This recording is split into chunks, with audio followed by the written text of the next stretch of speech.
Jadi pemirsa, kita mengenal pengobatan secara medis, kedokteran, ya, tapi juga ada pengobatan secara Islam.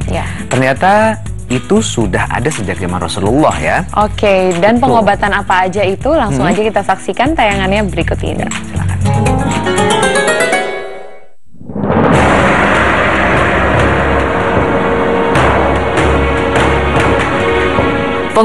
Pengobatan Islami.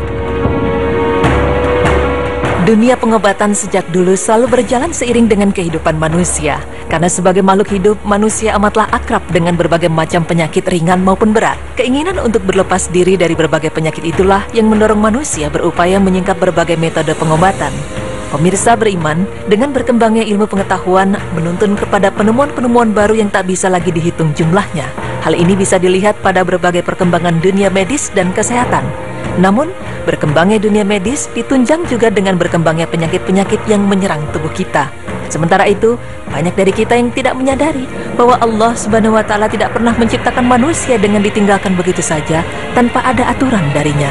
Setiap kali penyakit muncul, pasti Allah Subhanahu wa Ta'ala juga menciptakan obatnya.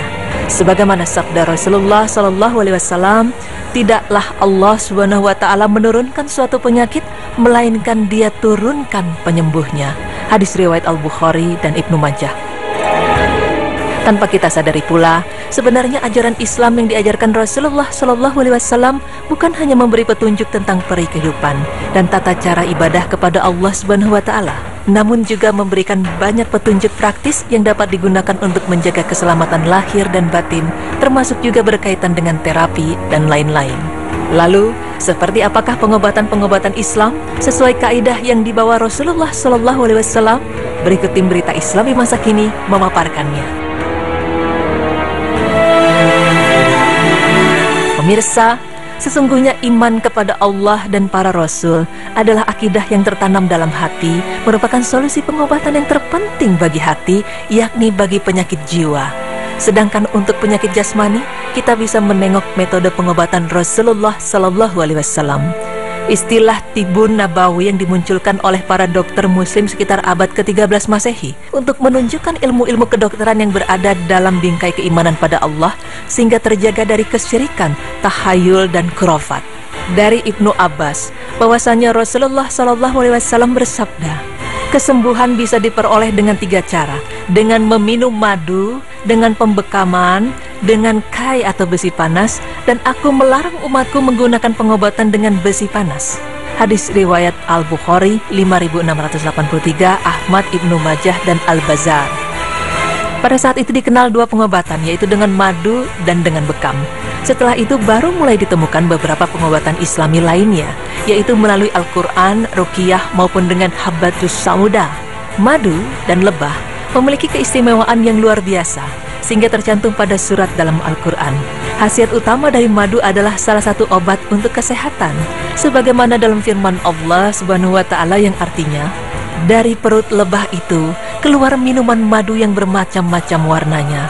Di dalamnya terdapat obat yang menyembuhkan bagi manusia. Quran Surah An-Nahl ayat 69. Kajian dari khasiat madu secara ilmiah juga telah diteliti oleh ilmuwan muslim terkemuka di era keemasan Islam, yakni Ibnu Sina pada tahun 890 hingga 1037. Bapak kedokteran dunia dan pemikir muslim agung di abad ke-10 Masehi tersebut tercatat sebagai dokter yang mengulas mengenai khasiat madu dari segi kesehatan dan dunia kedokteran. Beberapa manfaat yang dihasilkan dengan mengkonsumsi madu adalah dapat membersihkan liver, menyembuhkan radang tenggorokan, anemia, sariawan, meningkatkan fungsi ginjal, menormalkan tekanan darah, dan masih banyak lagi. Berikutnya adalah metode pengobatan melalui bekam atau hijamah. Bekam merupakan metode pengobatan dengan cara mengeluarkan darah yang terkontaminasi toksin atau oksidan dari dalam tubuh melalui permukaan kulit are. Cara ini lebih efektif dibandingkan dengan cara pemberian obat antioksidan berupa obat kimia yang bertujuan untuk menetralkan oksidan di dalam tubuh sehingga kadarnya tidak makin tinggi. Untuk mengeluarkan oksidan dari dalam tubuh butuh keterampilan khusus. Caranya dengan penyedotan menggunakan alat khusus yang sebelumnya didahului dengan pembedahan sayatan khusus secara hati-hati di titik-titik tertentu secara tepat dalam tubuh. Jika oksidan dapat dikeluarkan semua, maka penyumbatan aliran darah ke organ-organ tertentu dalam tubuh dapat diatasi, sehingga fungsi-fungsi fisiologis tubuh kembali normal. Pengobatan dengan metode bekam sangat dianjurkan, sebagaimana sabda Rasulullah SAW berikut dari Abu Hurairah radhiyallahu anhu bahwa Rasulullah SAW bersabda, "Barang siapa berbekam pada hari ke-17, 19 dan 21 tahun Hijriah, maka ia akan sembuh dari segala macam penyakit." Sahih Sunan Abi Daud 2732. Beberapa manfaat bekam yaitu dapat menyembuhkan rabun mata dan vertigo, penyakit yang berhubungan dengan otak, gemetaran, ketakutan dalam tidur, katarak, kudis, mata berair, mata bengkak, luka sariawan, mimisan, bisul, sinusitis, pendarahan di rahim, rabies, dan lain-lain.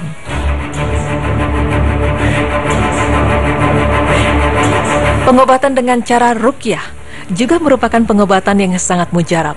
Memang sudah tidak diragukan lagi bahwa penyembuhan dengan Al-Quran dan dengan apa yang diajarkan oleh Rasulullah berupa ruqyah merupakan penyembuhan yang bermanfaat sekaligus penawar yang sempurna bagi penyakit hati dan fisik dan bagi penyakit dunia serta akhirat.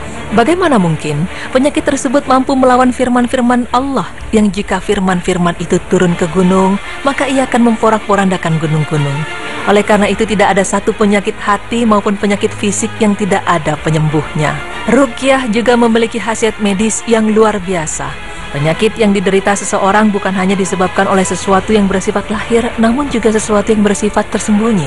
Maka pengobatan ruqyah merupakan cara terbaik untuk membersihkan tubuh seseorang dari segala pengaruh buruk yang timbul akibat gangguan setan, sihir, ain, atau pandangan mata jahat, kesurupan jin, sengatan binatang berbisa, dan lain sebagainya.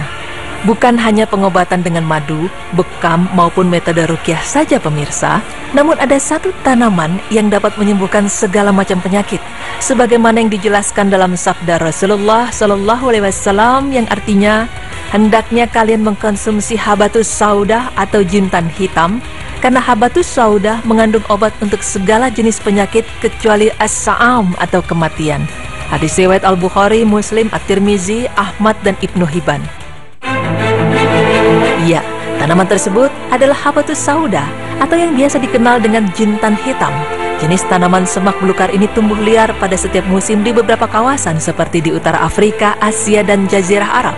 Belakangan ini tidak kurang dari 150 penelitian yang dimuat di berbagai jurnal ilmiah semakin memperkuat bukti tentang berbagai khasiat yang pernah disebutkan oleh orang-orang terdahulu tentang tumbuhan ini. Penelitian ini kebanyakan berasal dari Eropa, khususnya Austria dan Jerman, yang berada di barisan terdepan dari negara-negara yang mempromosikan dihidupkannya kembali pengobatan herbal sebagai pengobatan alternatif. Menurut Ibnul Qayyim Al-Jauzi, habatus saudah bermanfaat untuk membunuh bakteri, menghilangkan penyakit alopecia, kusta, demam, batuk, berdahak, mah, dan lain-lain. Selain itu juga dapat menyembuhkan penyakit liver, ginjal, tumor diabetes, osteoporosis atau rapuh tulang, bronkitis, memecah batu ginjal, dan masih banyak lagi. Pemirsa beriman, itulah beberapa pengobatan Islami yang dapat menjadi rujukan kita dalam berobat. Perlu kita ingat, Al-Quran dan As-Sunnah yang sahih penuh dengan beragam penyembuhan dan obat yang bermanfaat dengan izin Allah Subhanahu wa Ta'ala. Sehingga seharusnya kita tidak terlebih dahulu berpaling dan meninggalkannya untuk beralih kepada pengobatan kimiawi yang ada di masa sekarang. Semoga informasi ini dapat bermanfaat bagi kita semua dan kita senantiasa diberi kesehatan lahir dan batin oleh Allah Subhanahu wa Ta'ala. Amin ya rabbal alamin. نعيمها أحلى من كل ملذات الدنيا وكل ما فيها هذه الجنة. Ya pemirsa, tadi kita udah lihat ya, ternyata memang sudah ada bekam dan ruqyah dari zaman Rasulullah. Nah, terus juga dijelaskan tadi bahwa kurma, madu, terus habatus sauda itu punya manfaat yang baik sekali loh untuk pengobatan. Iya, betul sekali. Dan sekarang ini kan sudah mulai banyak tuh ya tempat pengobatan-pengobatan yang herbal ya, yang timbun nabawi seperti itu. Nggak ada salahnya kita umat muslim juga ikut dalam pengobatan seperti itu. Aman. Saya pernah mencobanya pemirsa dan enak banget. sekarang ya, untuk anak-anak ya. Kalau misalnya ada sakit-sakit sedikit, ya saya datengin ke tempat herbal itu. Enak banget ya, dikasih obat-obatan yang tidak mengandung kimia dan itu tidak berbahaya bagi anak. Betul sekali, bisa menjadi pilihan. Dan yang tadi juga selain habatus sauda juga dan madu, sari kurma juga itu baik sekali karena saya juga sering mencobanya dan itu emang terasa banget untuk apa ya, buat tubuh jadi lebih enak banget, rasanya jadi lebih enak pemirsa. Jadi ini bisa buat menjadi tambahan pilihan buat obat-obatan. Nah baik pemirsa, setelah ini pernah dengar nggak sih lebih baik kita diam daripada ketika kita berbicara kita tahu kita akan berbicara hal-hal yang tidak baik. Betul, dan mulut itu kan aduh paling susah menjaganya. Mulutmu harimaumu ya. Iya, dan nanti akan ada balasannya buat orang-orang yang berbahasa tidak baik atau kotor. Nanti kita akan membahasnya pemirsa, oleh karena itu jangan kemana-mana, tetap di Berita Islami Masa Kini. Allahu Akbar.